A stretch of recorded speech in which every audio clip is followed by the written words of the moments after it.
खबर आजमगढ़ जिले से है, जहां जिला मुख्यालय से लगभग 30 किलोमीटर दूर स्थित MSD एजुकेशन एंड ग्रुप के चेयरमैन ब्राह्मण समाज के प्रदेश अध्यक्ष डॉक्टर संतोष मिश्रा राजा साहब द्वारा आयोजित श्रीमद् भागवत महापुराण ज्ञान सप्ताह यज्ञ का शनिवार को विधिवत वैदिक मंत्रोच्चारण रीति रिवाज के साथ हवन पूजन करके संपन्न किया गया। संतोष कुमार मिश्रा राजा साहब ने कहा कि जब ईश्वर और पूर्वजों का आशीर्वाद मिलता है तो इस तरह का आयोजन होता है। भागवत कथा सुनने से जन्म जन्मांतर का पाप का नाश होता है, सुख शांति समृद्धि की प्राप्ति होती है। राधा रानी के आशीर्वाद से, उनकी प्रेरणा से आज आयोजन सफल हुआ। आगे कहा कि हमारे माता और पिताजी गया ठाकुर द्वारा जी की धार्मिक यात्रा कर वापस सकुशल आए हैं।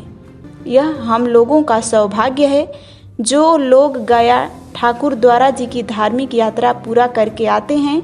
उनके यहाँ बड़े ही सौभाग्य से श्रीमद् भागवत महाकथा और पूजन पाठ होता है। दूर दराज से आए हुए कर्मकांड विशेषज्ञ ब्राह्मणों ने वैदिक मंत्रोच्चारण के साथ हवन पूजन कराया। इस मौके पर त्रिपुरारी मिश्रा, प्रमोद मिश्रा, रविंद्र मिश्रा, बादल मिश्रा, आदर्श मिश्रा, सामर्थ्य मिश्रा, मुन्ना बाबा के सहित क्षेत्र के सैकड़ों पुरुष व महिलाएं मौके पर उपस्थित थे।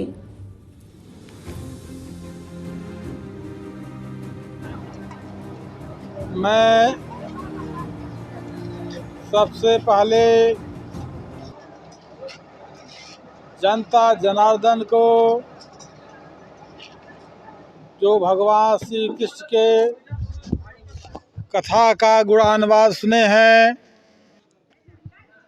आचार्य व्यास की गद्दी पर बैठे हुए श्री गर्गाचार्य जी, वेद प्रकाश जी और बालपुर खैला की जनता जनार्दन को, साथियों को मैं हृदय की अनंत गहराइयों से श्रीमद् भागवत कथा सुनने के लिए, भगवान श्री कृष्ण का रसपान करने के लिए बहुत बहुत धन्यवाद करना चाहता हूँ।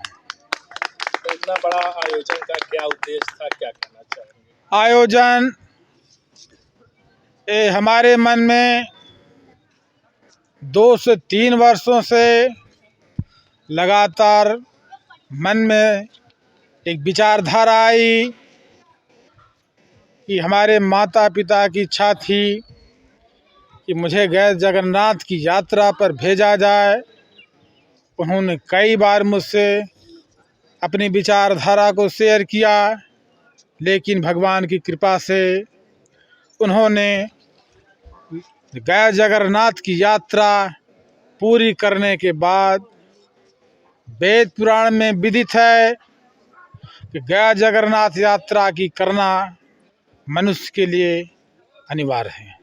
जिस तरीके से भगवान राम, भगवान श्री कृष्ण, भगवान शिव, भगवान परशुराम, भगवान नारायण, ये उन्हीं की कृपा थी।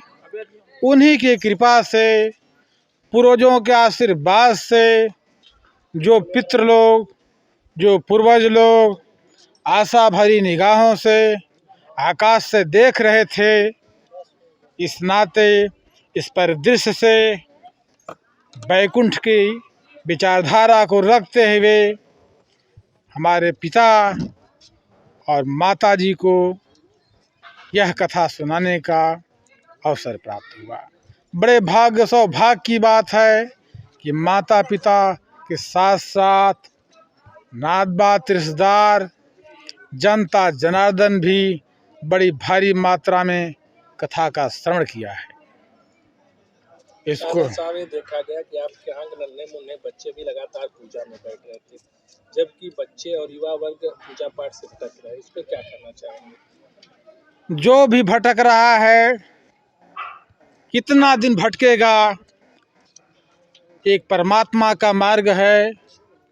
भटकने के बाद भी, दुश्वारियाँ झेलने के बाद भी, चाहे नौजवान हो, चाहे किसान हो, चाहे कोई भी धनाढ्य आदमी हो, चाहे गरीब आदमी हो, वो कितना दिन भटकेगा, भटकने के बाद उसको एक परमात्मा की रास्ता की आवश्यकता होती है। जो पहले ही परमात्मा की प्राप्त कर लेता है उसको भटकने की कोई आवश्यकता नहीं है। जो पहले भटकता है बाद में वो भी परमात्मा के ही शरण में उसका उद्धार होता है। बिना परमात्मा के उद्धार के कोई भी जीव जंतु उद्धार नहीं पा सकता है।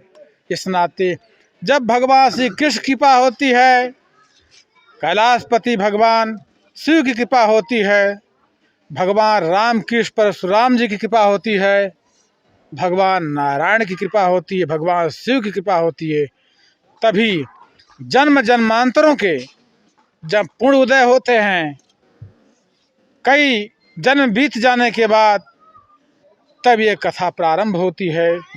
सुखदेव मुनि जी ने महाराज परीक्षित को श्रवण कराया था। बहुत बहुत धन्यवाद कथा सुनने वालों को, सुनाने वाले को, मीडिया को, सारी जनता को। इस अवसर पर कथा समापन होने के अवसर पर बहुत बहुत बधाई शुभकामना देना चाहता हूँ।